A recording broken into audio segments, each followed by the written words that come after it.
sports historian Robert W. Cohen, who has written a series of sports books where he ranks his top 50 players on various sports teams, whether that's NFL or MLB teams. He's written his latest offering. He ranks the top 50 greatest Astros. And we've seen this broke last week as some outlets have done write-ups on this. We've already seen some good-spirited debate on this.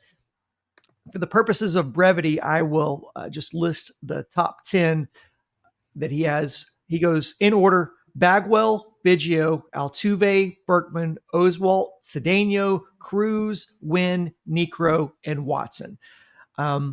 So two things that jumped out at me from this list. You guys, if you have various observations on this, feel free, obviously, to jump in. But two observations I had that I think are pretty obvious that Astros fans are going to, if not already, in a debate about, which is Altuve not being one.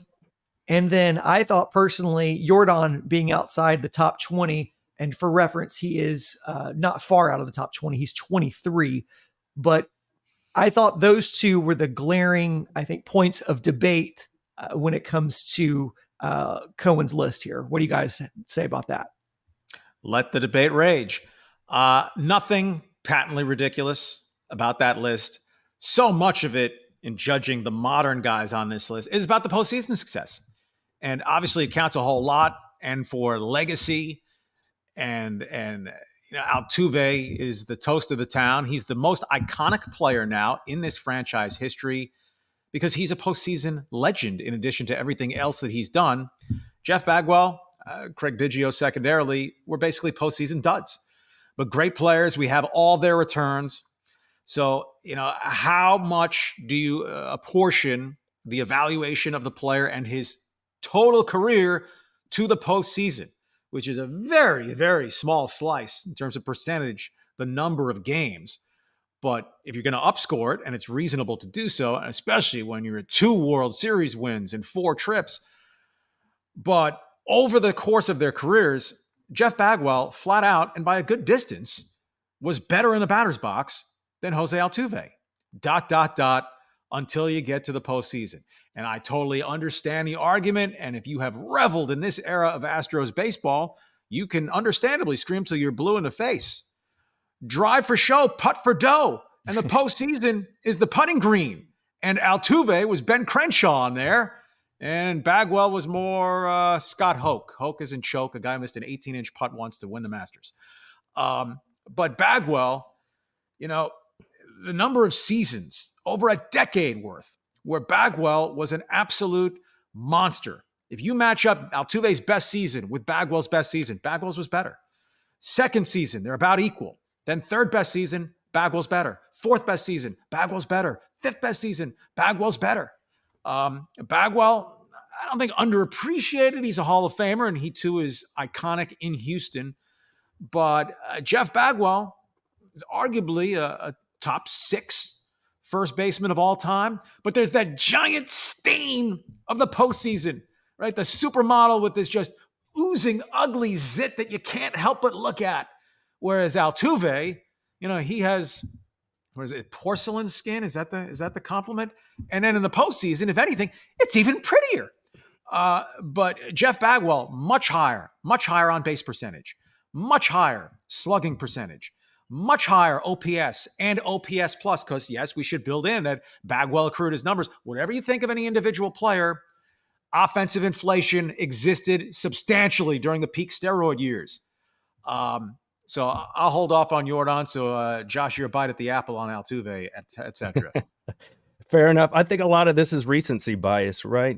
Bagwell's last season, he only played 39 games. We remember the shoulder being a problem and the postseason. He just wasn't the same player anymore. He was, much older, 37 years old. So that's part of it.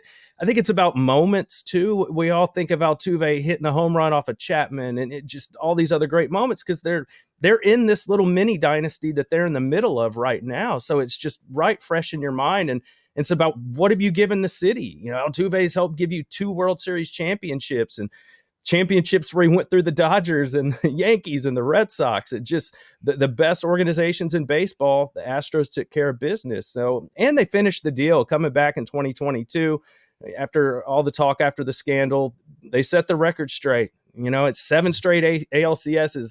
There wasn't anything like that I saw the Astros doing back in the day with Bagwell and Biggio, but this is a full resume list. Bagwell and Biggio are already in the Hall of Fame. There's no lock. We don't know what's going to happen with Altuve going forward. We think he's going to do great, but nobody really knows.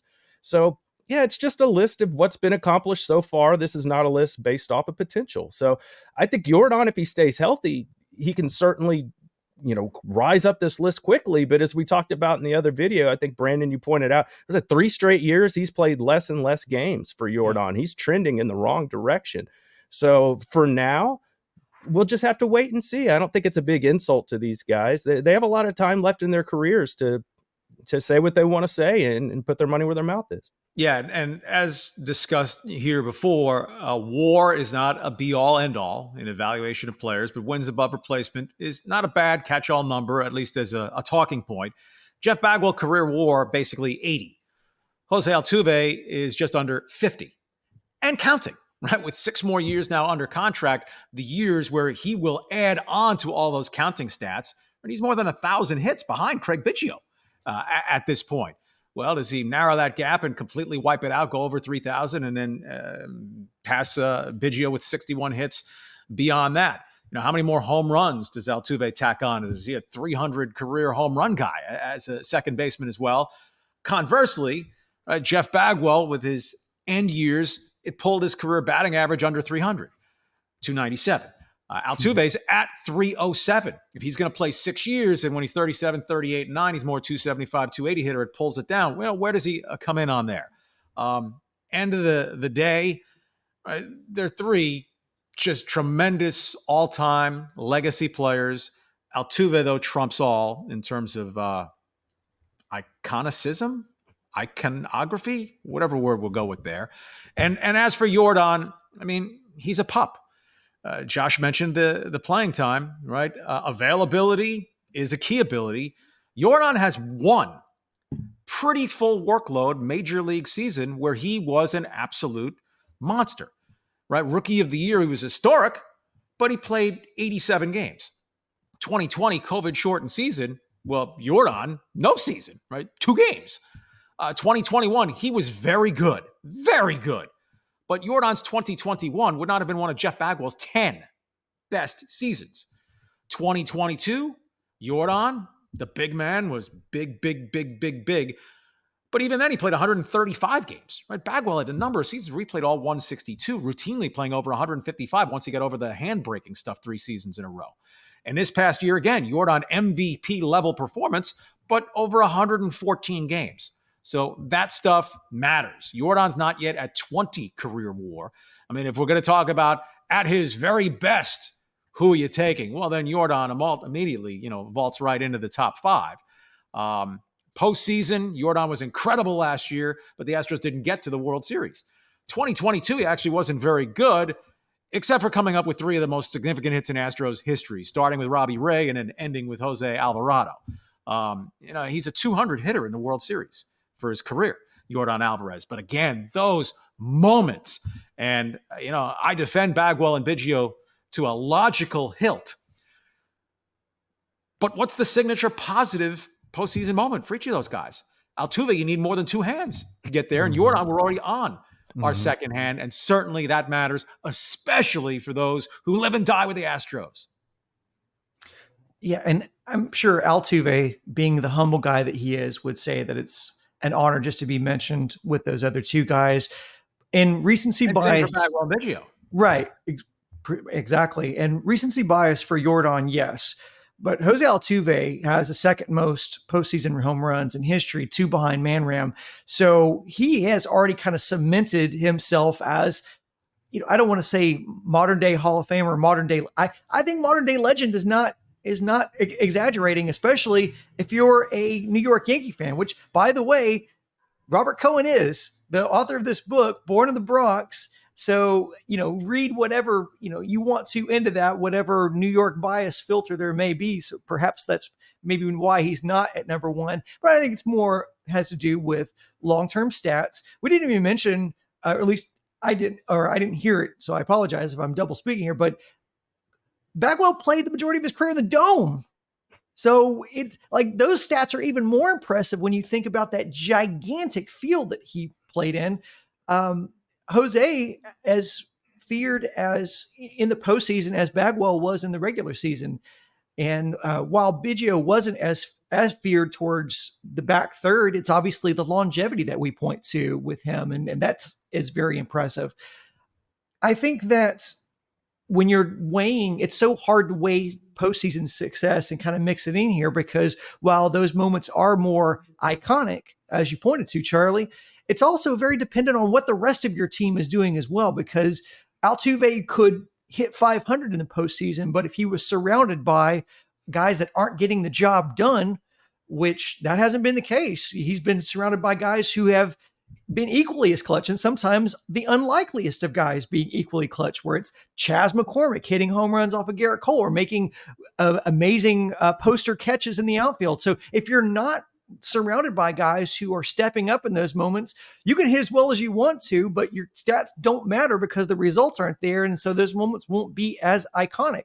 So Yeah, I think I'm sorry. There's a pretty coherent argument that Bagwell and Biggio, right, always attached at the hip, though incredible individually, that they were more responsible for getting the Astros to postseasons, at least the front half of that era, than Altuve and any other Astro. Well, I guess let's go with Bregman since he's been here for the duration, because they were better overall, deeper clubs, with the exception of the 98 Astros, who I think stand with the very best of this generation post Randy Johnson acquisition at the deadline back in 98. Right? Jeremy Pena is the example.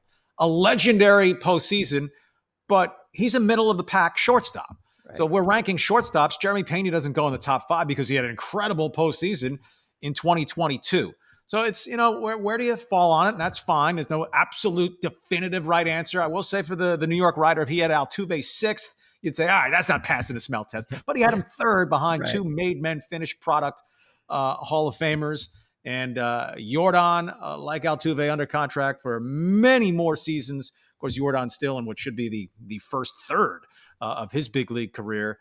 So another parlor game. Is Jordan ultimately a 400 homer guy? 450, right? Bagwell's franchise record's 449.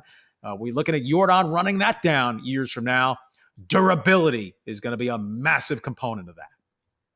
Yeah. And I told you in the pre-show, Charlie, if you thought I wasn't going to bring up this guy being a New York or from the Bronx, then you haven't watched Stone Cold Stros enough. And to your point about Pena not a top 5 shortstop, but I would say perhaps top 5 shortstop performances in postseason history. And that kind of illustrates the dichotomy of measuring these things. When we're talking about these iconic moments versus the bulk or the entirety of someone's career. Just one more quick numbers context thing on the subject. Jordan has a career OPS of 978, which is absolute Hall of Fame stuff if you have the bulk of a career to go with it. Moises Alou played 3 seasons with the Astros, 98 in the Dome, then 99 he missed after tearing an ACL, supposedly in a treadmill incident. Then 2000, 2001, after the move to Ney Enron Field. Moises Alou over those 3 seasons had an OPS of 988, right? Jordan's at 978. Again, steroid era, but 1 year in the Dome. So how do you factor that stuff? No one's going to argue that Moises Alou would be in the top 5. But he's played 60 fewer games as an Astro than Jordan is at right now. Jordan would appear to be on a rocket ship ascending, would you say, 23 on this list now? Yeah. We're talking 5 years, same subject. We think we have him top 10. We'll feel comfortable there. Top 5. Lance Berkman was stout for basically a decade here. Cheo Cruz, very underrated player because his whole career was spent in the Dome, destroying his power numbers. It just means we have a lot of fun Astros baseball and individual performances to watch for a good long time yet. Amen. We'll leave it there. That's going to be it for another episode of Stone Cold Stros. If you enjoyed the show, please be sure to give us a 5-star rating wherever you get your podcast. Charlie, Josh, and I will catch you next week, but you don't have to wait that long to get your Houston sports fix. All you have to do is subscribe to this channel, Sports Map Houston, right now, and there'll be some bonus coverage later in the week, probably. So that's going to be it for this show. Charlie, Josh, appreciate the conversation as always. And to everyone watching, thank you. Go Stros.